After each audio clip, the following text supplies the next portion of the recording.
Men, these are two things that are extremely important for being a divine masculine man. Number one is developing principles.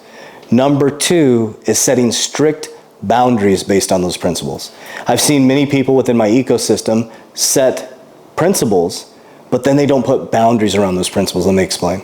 So my principles for business are integrity, honesty, uncompromising belief in God. I will not do business with somebody or be in an ecosystem where I cannot speak about my truth around God or Christ Jesus. For my family, it's peace, freedom, and family structure. So that's the principles. That's the words. The action is setting boundaries around those principles. Now, what do I mean by that?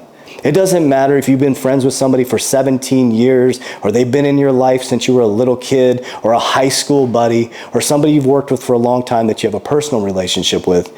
If they go outside of the boundaries of your principles, it has to be a hard no, or the principles are for nothing. You will fall for anything if you don't stand for something. So number one, you have to develop principles. And number two, you need to set boundaries around those principles. And lastly, you need to be bold enough to communicate those principles to every single person within your ecosystem, your life, and your family. When you develop principles, you set boundaries, and you clearly communicate those, watch what happens to your life in the next 12 months.